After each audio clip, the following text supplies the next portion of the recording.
thereof. Once again, scientists are finding out that the truths of Scripture are far more literal than they ever imagined. One evening, Mary Nell Wyatt asked me to take a look at some material from a burial cave to see if these tiny particles were present. Without my knowledge, one of the samples was actually the blood sample that Ron had taken from the Ark of the Covenant dig. Okay, Mary Nell's going to take the sample and mix it with sterile water.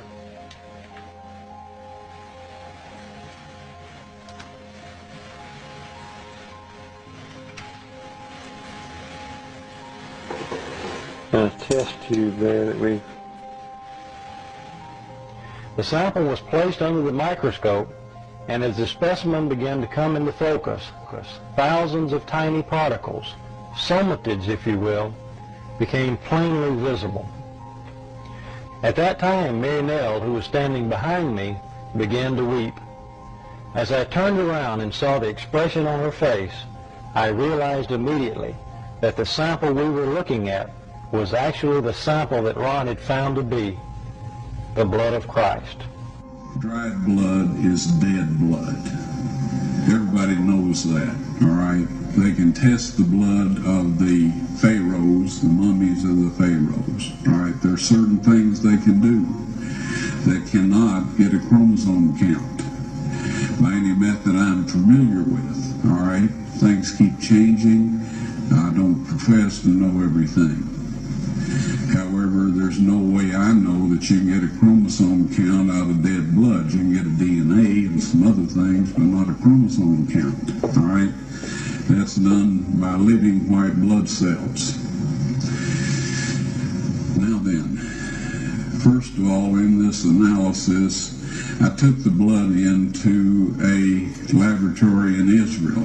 I asked one of the people I work with in antiquities, where is a good laboratory that does reliable work? And they said, such and such, such and such. I took it. I just said, please examine this blood and tell me what you can tell me about it. All right? They said, well, look, we're going to reconstitute it. We're going to put it in normal saline and keep it at body temperature for 72 hours with gentle swirling, all right? That's their business. That's great. I said, now I want to be there when you check it out. They said, fine. So I was back. They checked it out. I said, now, they said it's human blood. We can tell that. They did whatever tests they need to do.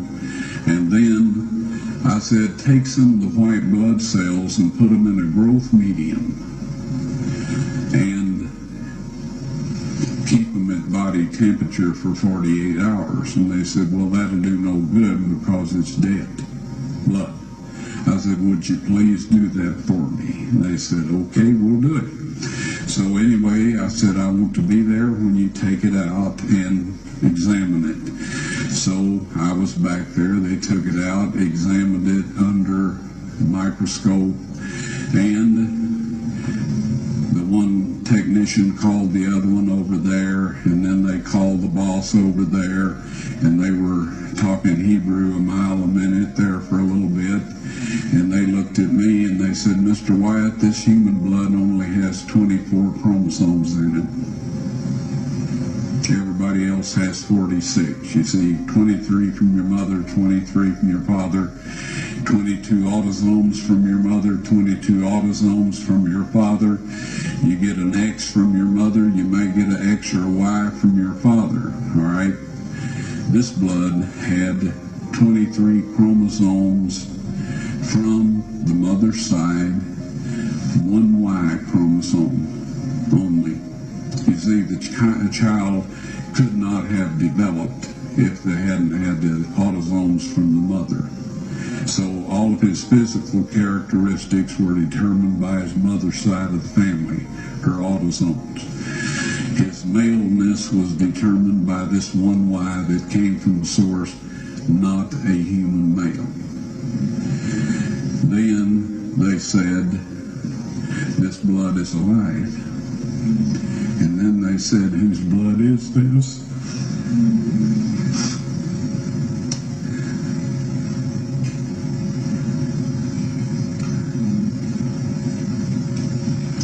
I said, it's the blood of your Messiah.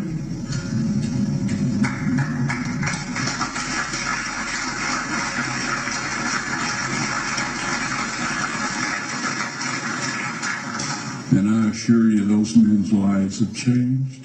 Later, Ron Wyatt would confirm that this was the Ark of the Covenant, and that the blood on the mercy seat was from someone who had only one human parent. There were no paternal chromosomes except for one Y chromosome. Jesus was God's only begotten Son, just as he said he was.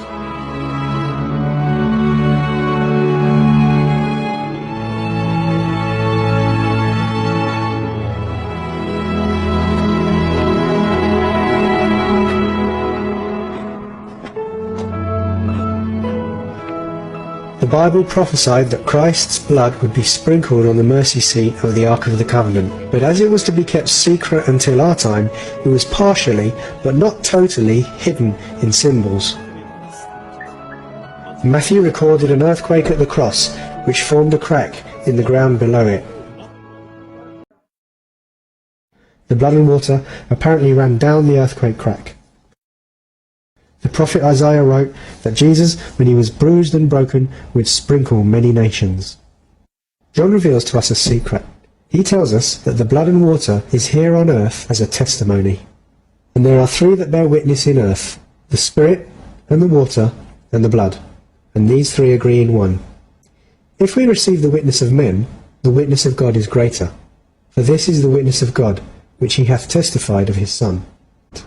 Right before the Babylonians besieged Jerusalem and destroyed the temple, the Ark was hidden.